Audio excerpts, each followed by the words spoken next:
Kim Kardashian and Anthony Hopkins, F1 Jurassic Park, all your pop culture news of the day. We got it all, and the news starts now.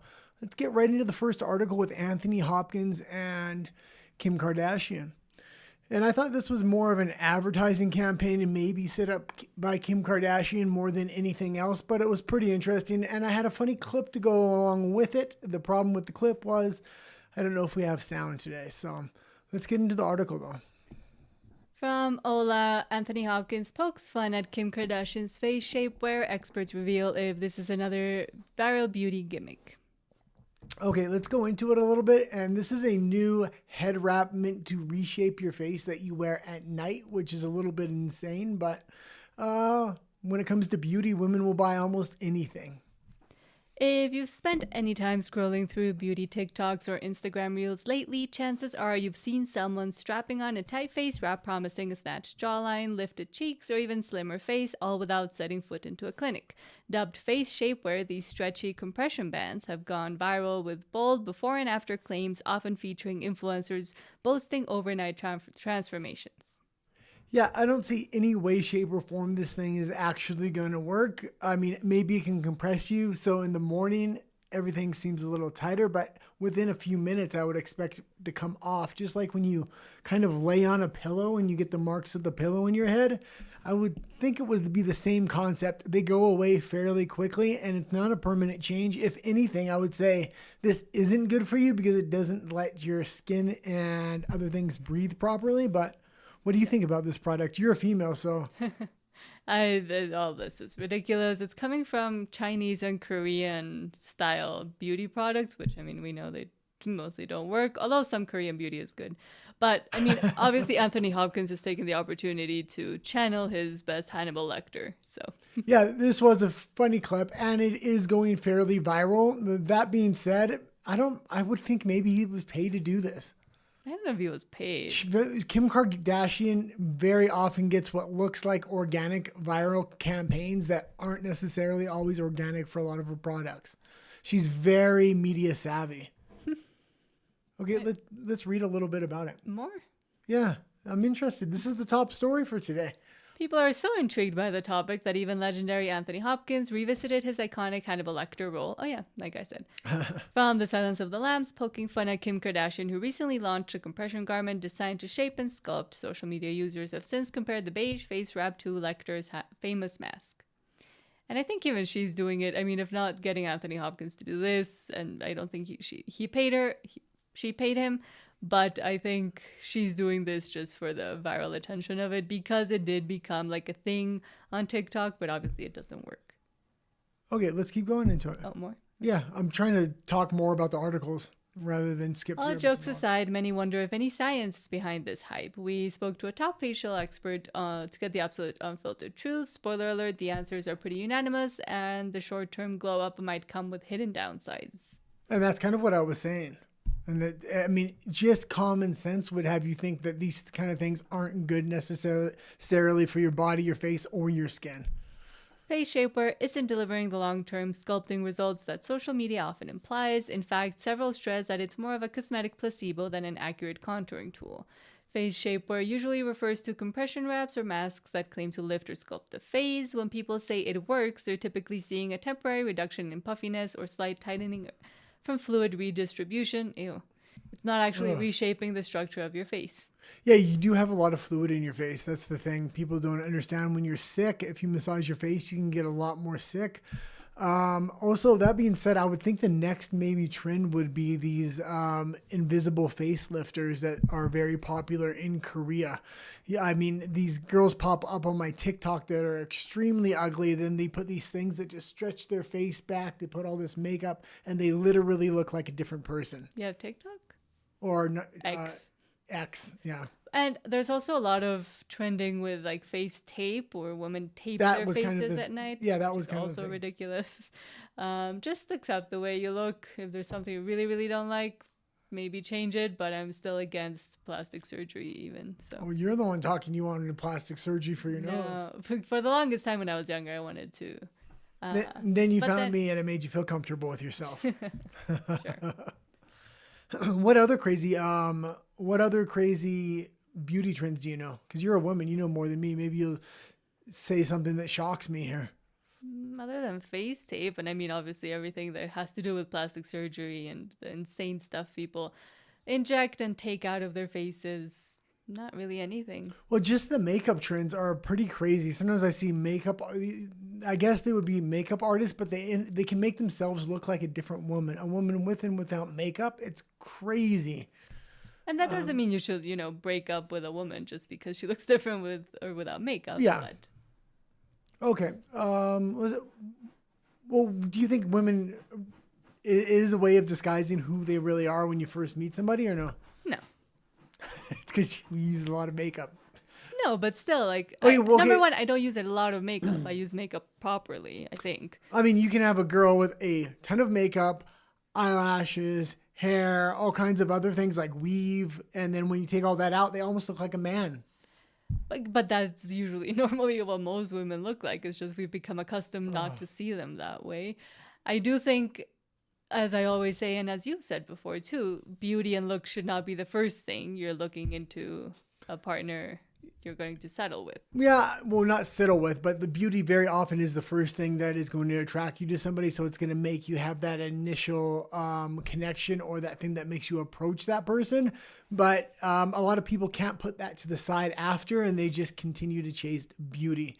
I don't necessarily think that's the best thing. It's what's inside a person that's going to make for the best long-term relationship.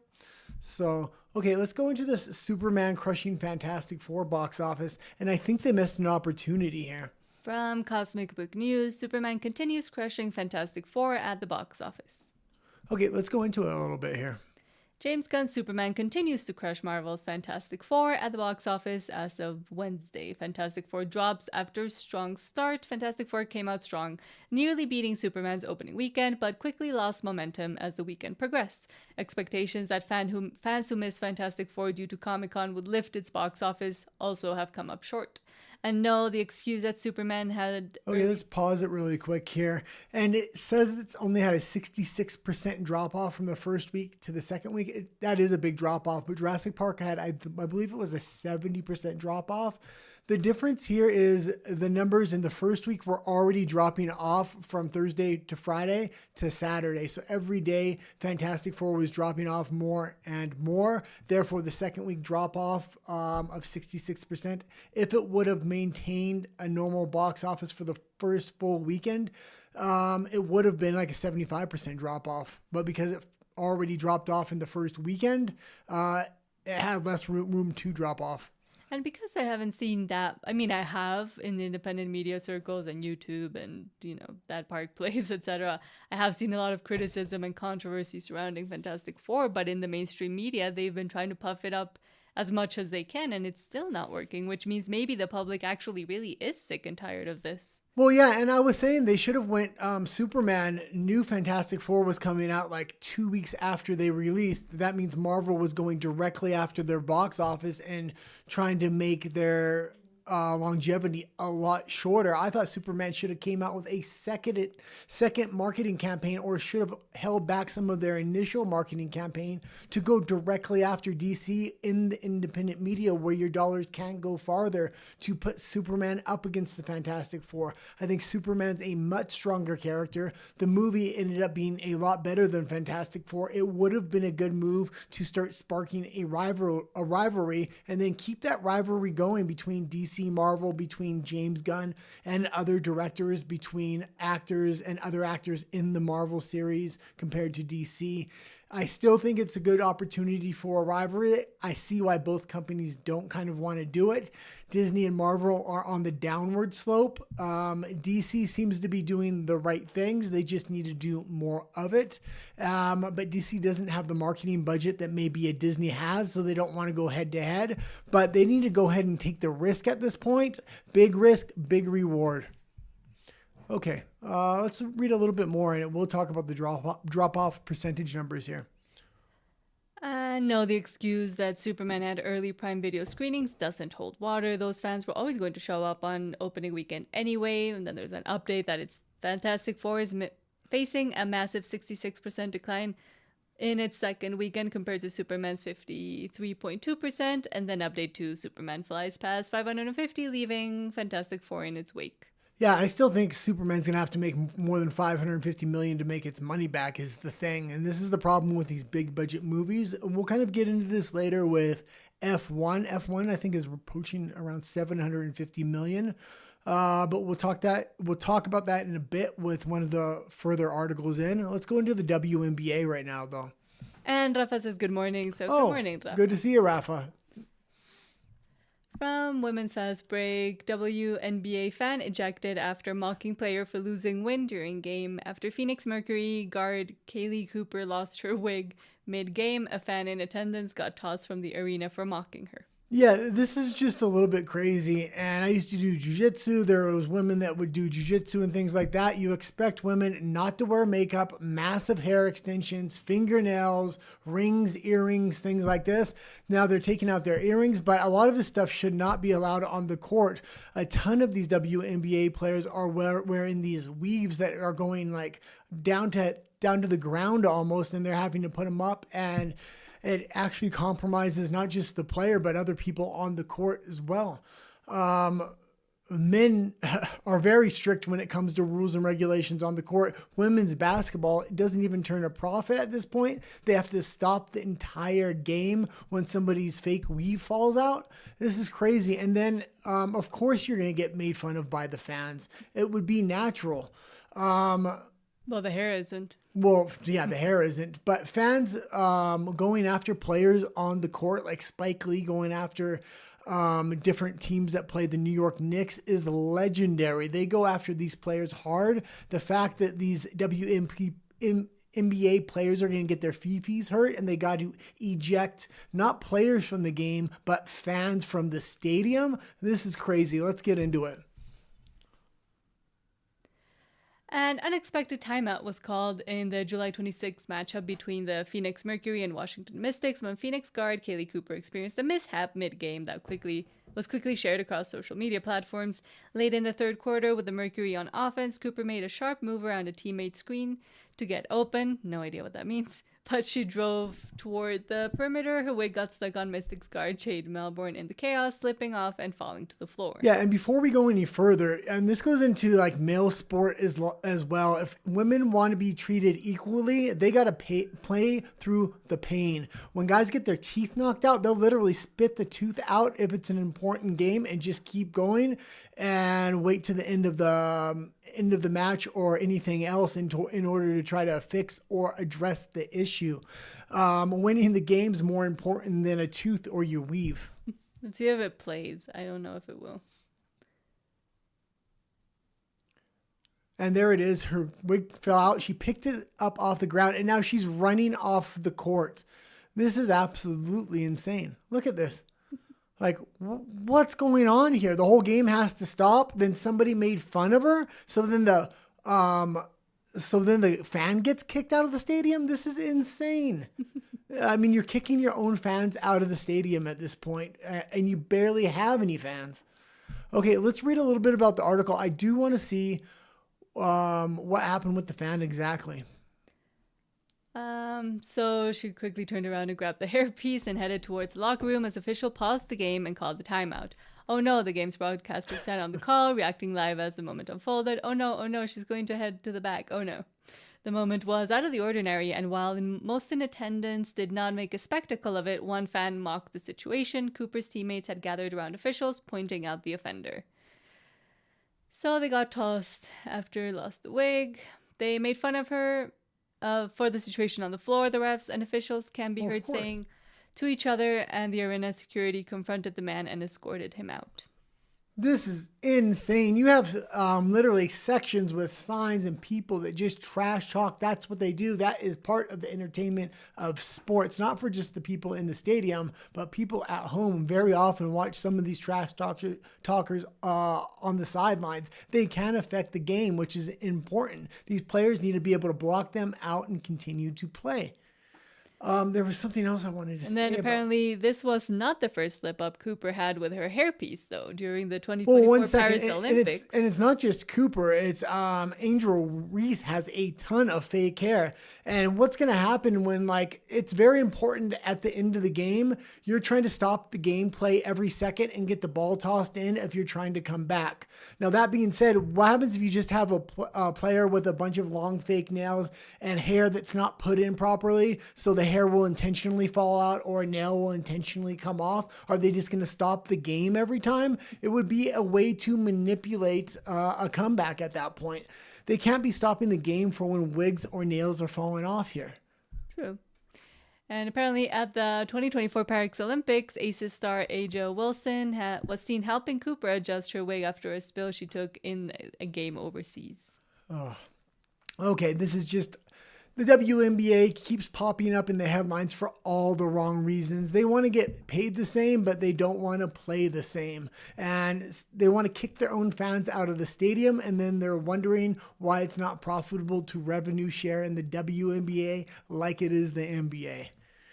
Okay, let's go into TMZ here. And oh God, this was the best article, and we don't have any sound for this thing. Can you see if you can get the sound to play or no? It just won't play. I don't think it'll play. Okay, we'll read the article. We'll read through it. Actually, hearing the words from his mouth was a lot better. I did watch this before we went on the air. Okay, let's read the article here. We'll read quite a bit of the article just because the clip's going to be missing today. From Neil McDonough, Hollywood turned on me and I lost everything.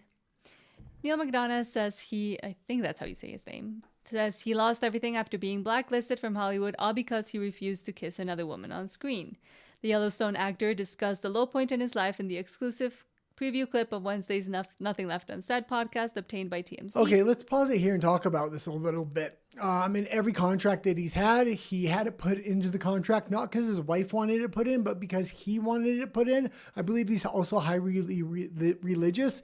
He doesn't want to have to kiss another woman on screen, and that's why often he's been pigeonholed into villainous roles and other roles that's not going to involve a part where there is kissing in the movie. What do you think about this particular thing? Well, I think there's a lot of other actors and actresses that have similar clauses and they haven't been blacklisted. So I did hear this was being way overblown, but I don't know. Yeah, I would also say in the beginning of the career, in the beginning of actor and actresses' careers, they usually don't have these clauses. Once they get bigger and they can start making their demands, that's when they put them in.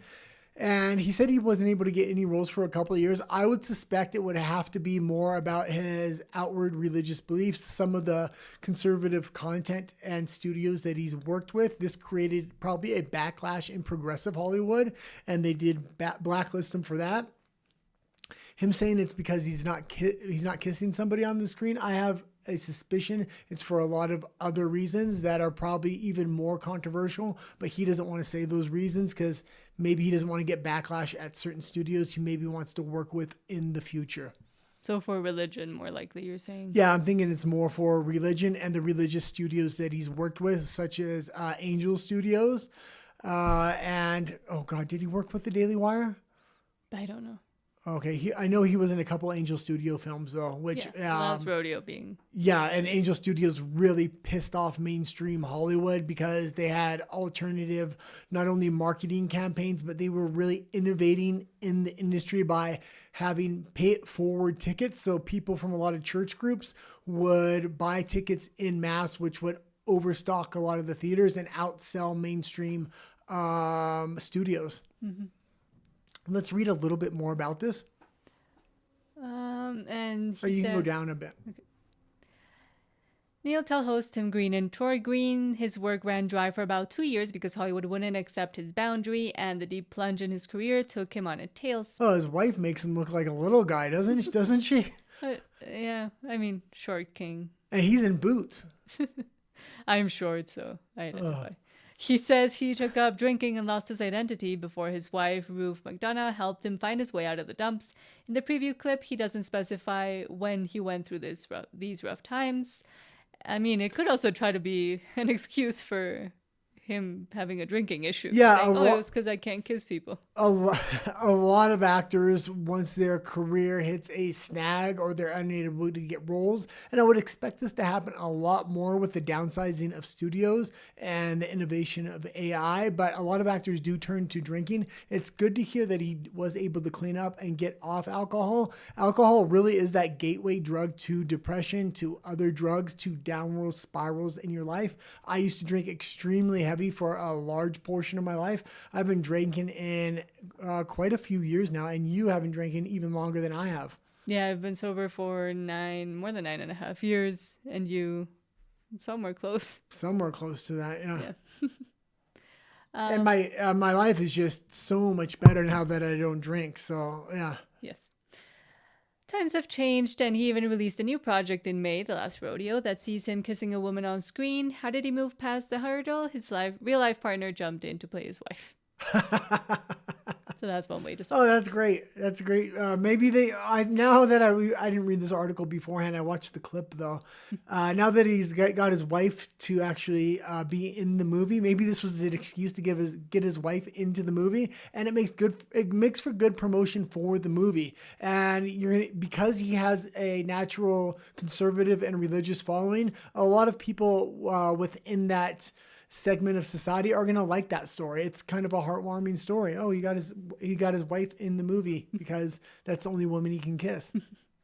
Neil further discussed this dark chapter in his career, Clint Eastwood changing his life, playing so many villains over the years, and more on Nothing's Left Unsaid, dropping on Wednesday. Yeah, and he does play a pretty good villain. So, okay, let's go into SpaceX here.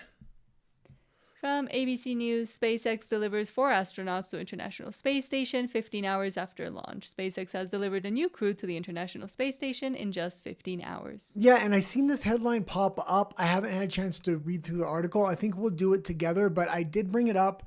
Not because this is some amazing accomplishment, but more so the International Space Station is supposed to be shut down. I believe it is either later this year or next year.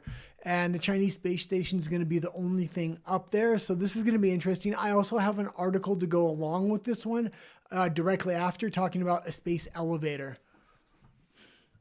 Oh, you don't know about space elevators? She's looking at me like I'm crazy. A space elevator will be a huge innovation to not only space travel, but the ability to build in space. We'll get into that right after this article. SpaceX delivered a fresh crew to the International Space Station on Saturday, making the trip in a quick 15 hours. The four U.S., Russian, and Japanese astronauts pulled up in their SpaceX capsule after launching from NASA's Kennedy Space Center. They will spend at least 6 months at the orbiting lab, swapping places with colleagues up there since March.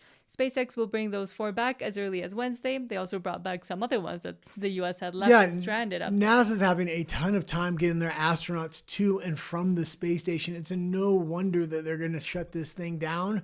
They need to build a new space station or something, or keep this one going. If the Chinese are going to be the only ones with an international space station, and they've banned the Americans from working in the space station because the Americans had originally banned the Chinese. So it's kind of a tit for tat there. But you can't let the Chinese start to dominate space travel. The US does have SpaceX. The fact that those are able to re-land is huge. The problem with that, if the Chinese totally skip that technology and go right to a space elevator, it's going to be very concerning. A lot of nations will become spacefaring if the space elevator becomes plausible. It's now becoming plausible because of AI and new synthetic materials that can make the space rope extremely light. It's like Uber Space. Moving in are NASA's Zina Cardman and Mike Finke, Japan's Kimya Yui, and Russia's Oleg Platonov, each of whom have been originally assigned to other missions. Hello, space station, Finke radioed as soon as the capsule docked high above the South Pacific. Let's go down a little bit and see if it says anything about it. Probably doesn't. Does it say anything about the space station being shut down? Because I know it's being shut down this year and next year. No. Okay, read a little bit more. I'm gonna grok it really quick. I don't believe everything Grok says. Yeah, it's just something quick so I can get it. Cardaman and another astronaut were pulled from a SpaceX flight last year to make room for NASA's two stuck astronauts, Boeing Starliner test pilots Butch Wilmore and Sonny Williams, whose space station stay went from 1 week to more than 9 months. Vinky and Yui had been training for the next Starliner mission, but with Starliner grounded by thruster and other problems until 2026, the two switched to SpaceX. Okay, You want me to keep looking for it? Yeah. Okay, you talk and I look for it. No, that's all right. We'll skip to the next article because the next article is related. Natalia. Nat. Matt. Just go to the next article, please. I don't want to look for it anymore. Okay. Okay. I hate it when they play stuff. A space elevator to the moon is now within reach thanks to modern technology. Okay, and this idea has been around for quite a while. I laughed maybe about 10 years ago when I first heard about this, and this was nowhere near actually being able to put into the real world. Now it is. It's getting really close with the new materials, the strength and the lightweightness of these materials. Basically, they would tether a rope to a spaceship that would be launched into space, or they would drop the rope down from a spaceship once it's into space and connect it to the ground, and then things could be attached to that rope and go up and down the elevator through electronics. The International Space Station will be decommissioned in 2030. 2030. Okay, so it was a little bit longer than I thought, so 5 more years. Yes. Okay, let's go into this though. Sending just 1 kilogram into orbit can run tens of thousands of dollars. Costs climb even higher for missions that stretch beyond Earth's orbit. For decades, and you have to realize that the amount of energy this will use to get things up and down is next to nothing. They won't have to have any rocket fuel to go up and down from the into orbit.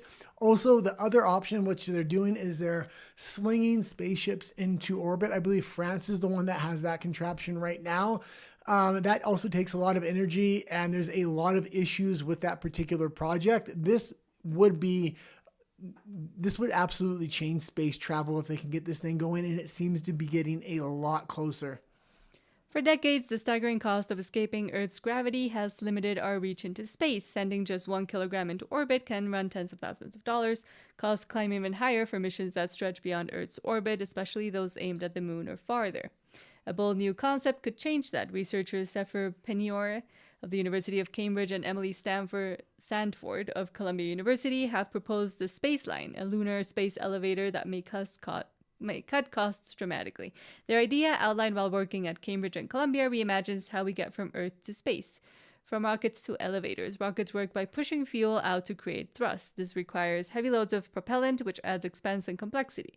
Engineers have long searched for better ways to escape gravity's pull. Among these, the space elevator has stood out as one of the most compelling alternatives. Yeah, the main reason why the space elevator never worked is a lot of the materials were too heavy, or they weren't strong enough, or they weren't elastic enough. So as the Earth orbits as well and turns, you have to have a lot of elasticity, strength, and it has to be lightweight. So this is going to makes a need for a state-of-the-art material that seems to be coming into its final stages now. But also, wouldn't like airplanes and the Earth's weather, wouldn't that be a problem if there's just the cable hanging out all the time? It could affect it, but what it's going to be tethered to will be able to orbit with the Earth and make adjustments as well. I watched quite a few documentaries over the last decade about this, and this is the best idea for getting things into space, such as cargo, men, and other things like that. You would actually be able to start construction of spaceships in space, which allows for completely different designs than what we have now. This elevator concept involves a cable stretching from Earth all the way past geostationary orbit, roughly 42,000 kilometers up. Solar-powered vehicles could climb the cable, removing the need to carry fuel. The physics are simple, the engineering is not. One major hurdle is material strength. The cable that long needs to handle extreme tensions. Even the strongest carbon-based polymers can't yet handle the forces involved. That limitation has kept the dream of a space elevator grounded. Okay. And also, if it snaps, I mean, it could come down on people, etc. Yeah, It sounds like too much of a risk. No, you would put it in isolated areas and But things of still, this because nature. it's so long, it would like whiplash snap into towns maybe. Yeah, I mean, you're going to have obviously safety devices on the rope and things like that. If it does, it would detach from its base as well, I would assume, But still. or it would ravel in really quick.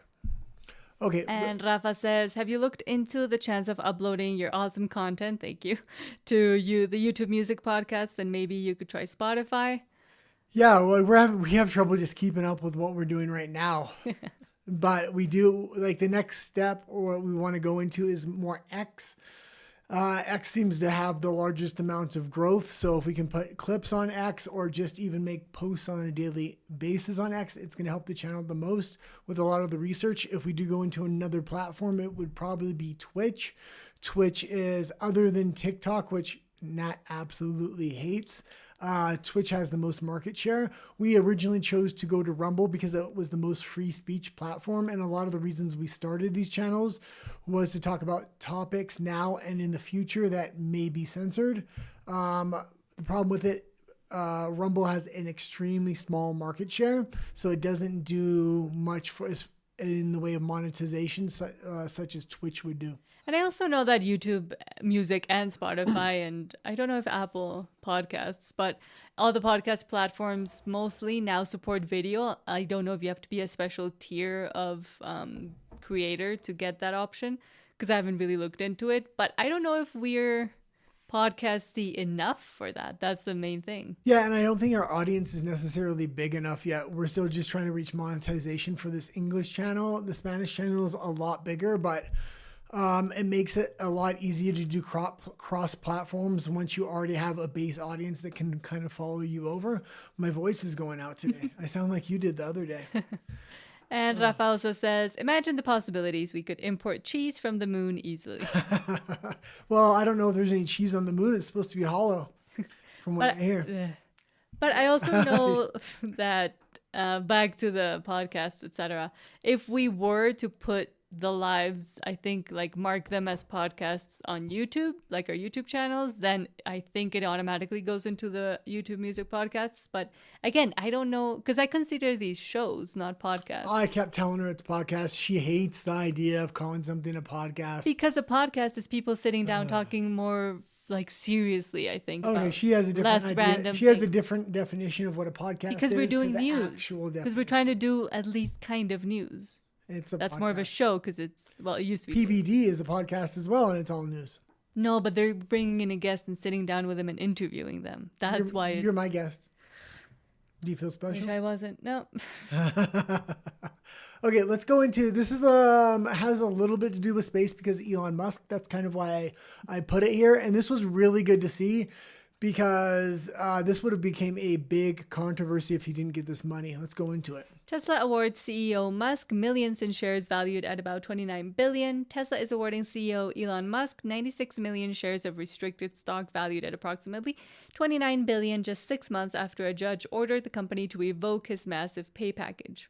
Yeah, and the reason he gets so many billions of dollars is he has hit impossible targets where if he didn't hit these targets, the shareholders wouldn't have benefited. I don't know anybody else that could have brought the company to this level. I'm all for CEOs getting paid a lot if it's properly incentivized, meaning, yeah, he's getting $29 billion, but that's all based upon stock share.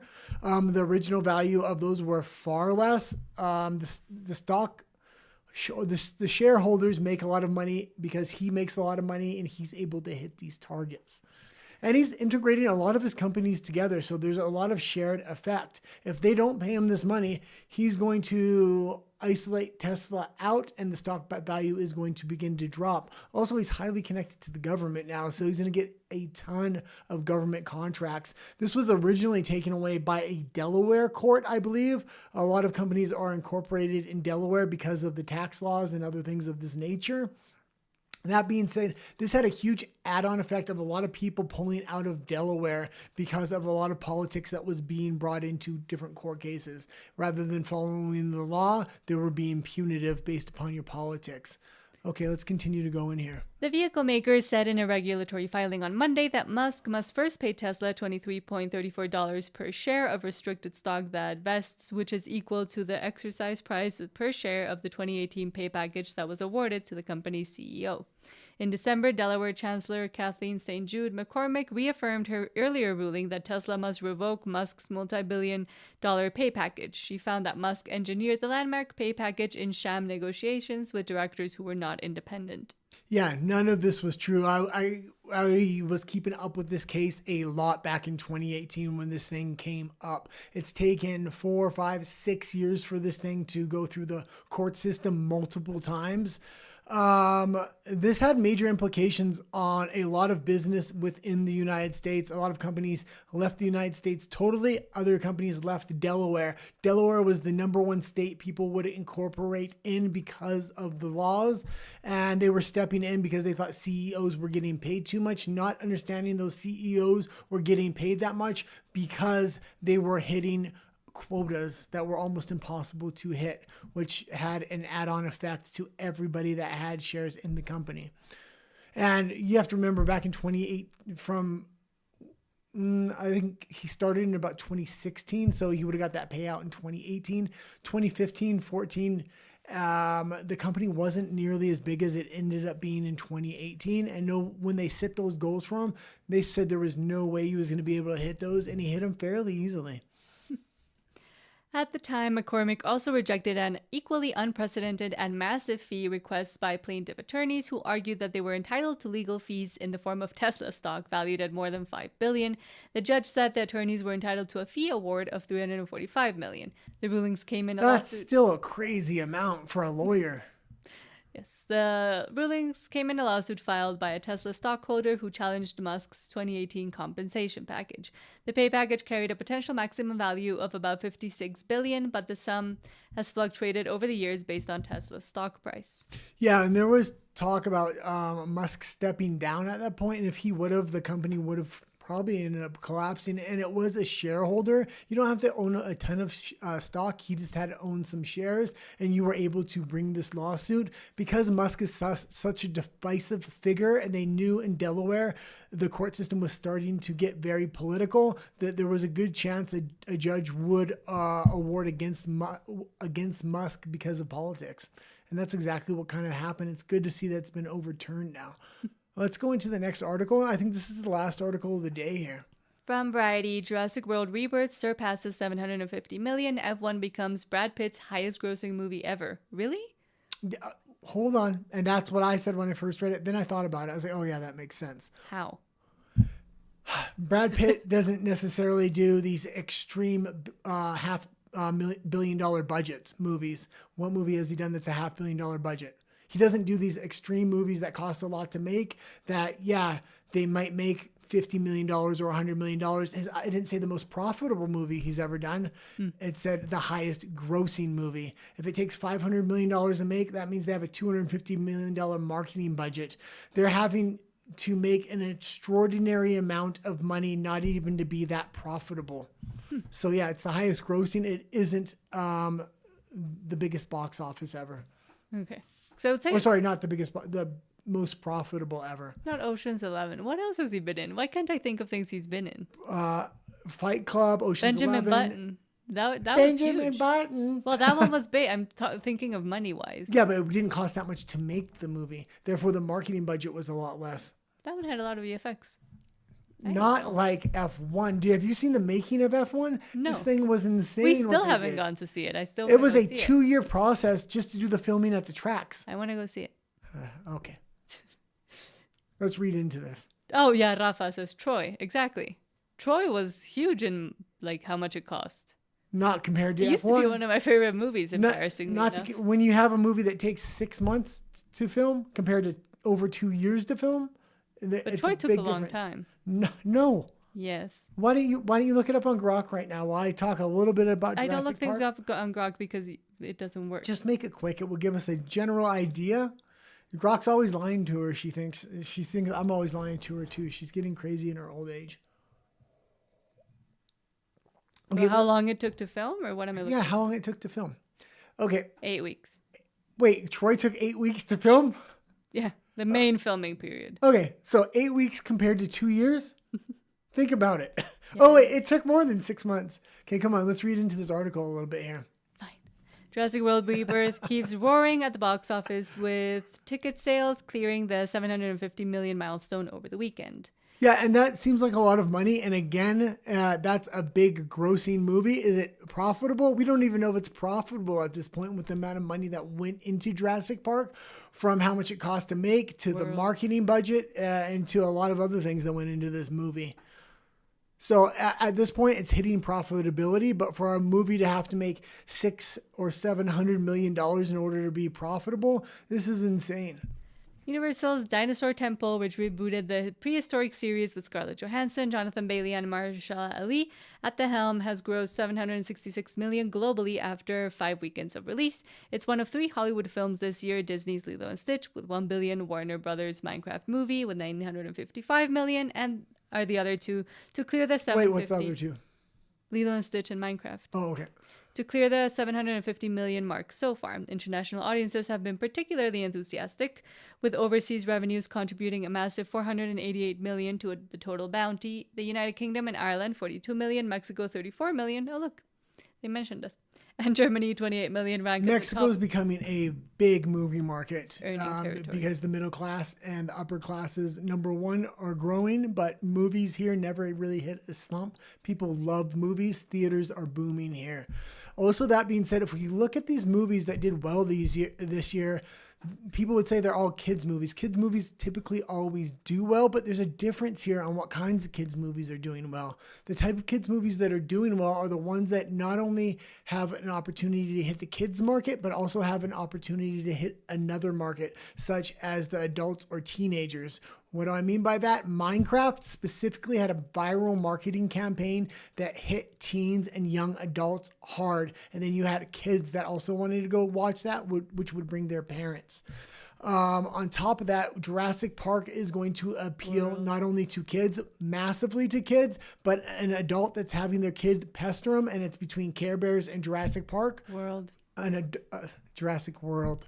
An adult would definitely go take his kid to see Jurassic Park before some animated feature. World.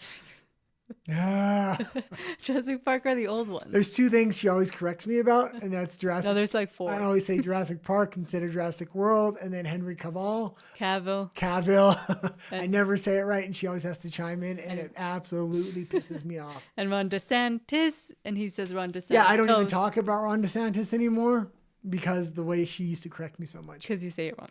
And Rafa, funnily enough, says, "Don't fight, you're breaking my heart." It's funny that the funniest thing about our relationship is I always stir the pot just to start a debate or something. And we bicker all the time. It drives people insane, I think. But it doesn't drive us insane. Yeah. F1 is also staying strong at the box office, surpassing 545 million globally in its 6th lap around the track. With those ticket sales, the racing drama now stands as Brad Pitt's highest grossing film in history, overtaking the haul of, World War Z with 540 million, not adjusted for inflation.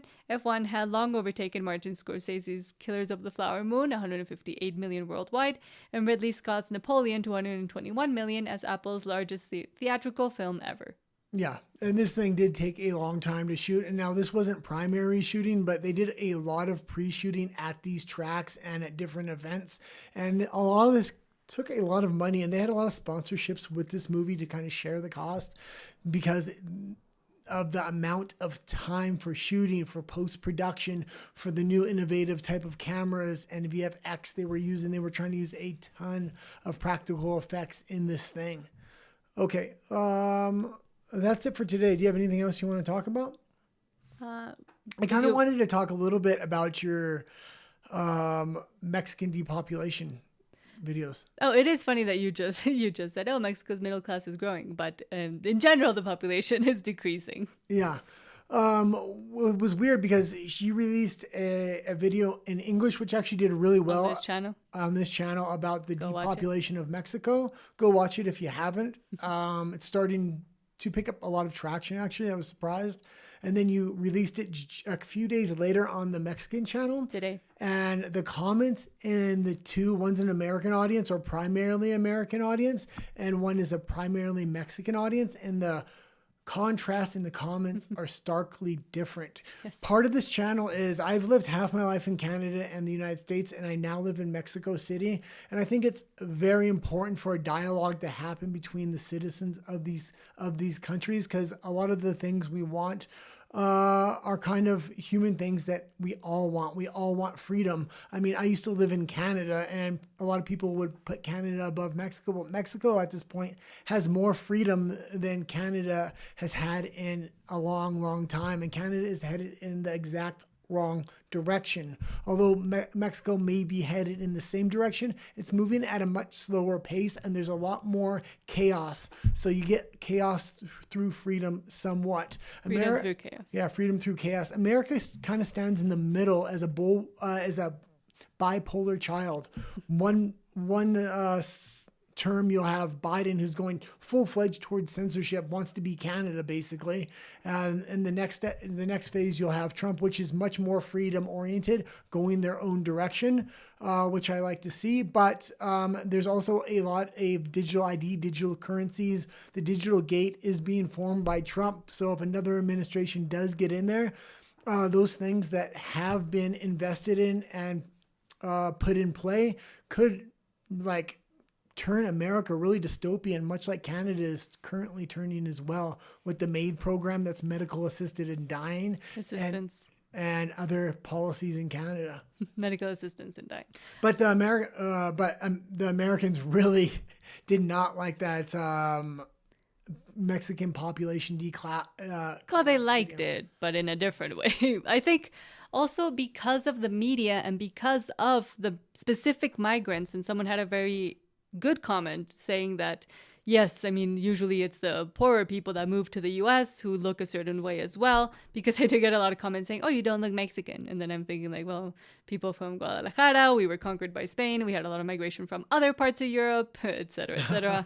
So there are a lot more like white looking Mexicans that people don't even expect, because that's not what they see in media, even in their streets, et cetera. And I think the dialogue between actual Mexican citizens in Mexico, not just the stereotypical ones, but everybody and citizens from the US, is important, because I don't think we think of Americans as they see themselves, and Americans think of us as we see ourselves here in Mexico. Yeah, I mean, Trump has the border shut down right now. Nobody's getting in that border. A lot of people that were immigrating to the United States, it was less and less Mexicans every year. It was a lot of people from all around the world that were being imported through Mexico, through NGOs, through American funding. That being said, the border is shut down right now. The people need to realize we have a different agenda than these governments have. These governments are bringing digital IDs, digital currency. They want to start tracking everybody. Citizens in all these countries need to not turn on each other, but use their voices at their own governments and each other's governments through social media and other means to make it very clear we don't want a lot of these things. These things don't benefit us. There is already a currency in place. We already have regular IDs. These digital IDs and digital currencies just give the government a lot more control and strip a lot of freedoms from the citizens of not just America, not just Canada, not just Mexico, but all around the world. And we have this advantage now because for so long, traditional media has been able to steer the narrative, use stuff like DEI, use stuff like racial tensions and like, oh, this is what a Latino looks like. This is what X person looks like. This is what they think. And now people are getting on microphones from those places and actually saying what they think and who they are, like us. Like me. And Rafa says, yeah, there are some idiots in the comments that would bet their mom on Nat not being Mexican. Sometimes I really want to just bring my passport to when I film videos and say, look, I am from here. Well, we were at a Chinese restaurant the other day. It was a little bit more high end, I would say. And here in Mexico, I just look around the room. I was just looking around the room. I mean, it's packed. And I swear to God, everybody looked Italian. Now they were all Mexican. But they say Italian, I say Spanish. But yeah, and none of them were Italian. They're all Mexican. Yeah. So, And that's one thing that most people wouldn't expect until you actually come to Mexico and look around a little bit.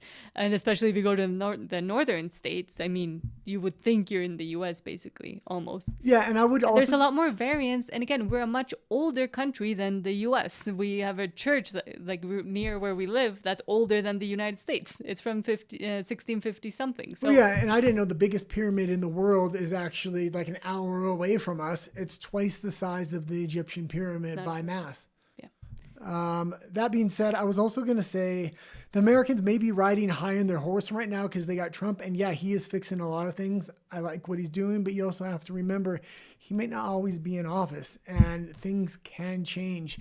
If they start locking down with these digital IDs, digital currencies, and a really authoritarian state, much like they're doing in Canada, and really hitting you with a lot of propaganda, the way out is often places like Mexico and less developed countries. Mexico doesn't want those people. Yeah, I mean, they might not want them, but I mean, they've welcomed me and they've welcomed other people in, so as other countries. So America, right now, the wall's being built to keep people out. I mean, it could very easily be switched and be made to keep people in if the government becomes very authoritarian in the future. Right now, I like it, but a lot of policies I like in their infancy. They give you all the good with a lot of policies in the beginning before they pull the rug out from under you. So, and also, I mean, Canada, a lot of Americans shouldn't be so hard on Mexico because over the last few years, especially during the jibby jab era, a lot of Americans, a lot of Canadians, a lot of people from the West came to Mexico searching for freedom, which their own governments took away from them. And now that they were able to get Biden out of office and Trump in office, they don't think that can happen again, but it very easily can. Yes. And in Canada, even with, I mean, they're taxing people that want to leave and they're not letting them leave via financial restrictions that they're putting in for people to leave and go live somewhere else. Yeah. Not even Mexico, but anywhere. And Rafa says, I guess I'm not Mexican either. Again, I and that discourse also got me a lot in Canada and almost got me in trouble in Canada as well, because I would say, oh yeah, I'm Mexican, I'm from Mexico.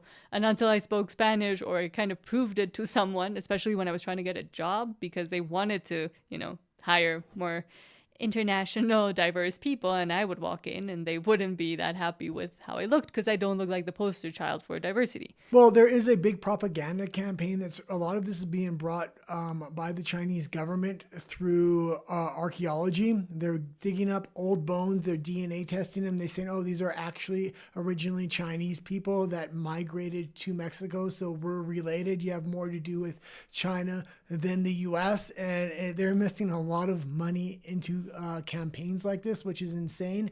And simultaneously, they're bringing this woke culture saying you're only a real Mexican if you're an indigenous Mexican, along with trying to back it up with science to drive a wedge between the Mexican people. Mexico is a very homogenized country. So it's one of the strengths of the country. A lot of countries don't have homogenization like the U.S., like other Western countries right now. And in Mexico, I mean, there is a very big class warfare struggle kind of thing that's been brewing. And I think that's where they're going to try to take diversity, equity, inclusion, and on CRT, etc. It's going to be more based around class. But also, I mean, there is some racial elements, I'm not going to lie, here in Mexico. And the way that it could be taken advantage of could even be worse, I would say, than in the U.S. I don't think so. Maybe. I mean, they because the tensions are already there and it's brewing beneath the surface. It's a class struggle, not a race struggle. They're artificially putting race on top of the class struggle. That's what I'm saying. That's what they're trying to do now. Yeah. And again, like we're incredibly mixed because Spaniards took their way of living and their racial politics in a different way, I would say, than in Canada or even the US, where there's basically every Mexican has a little bit of Spanish blood and a little bit of indigenous blood, which is what we were taught in school. Yeah.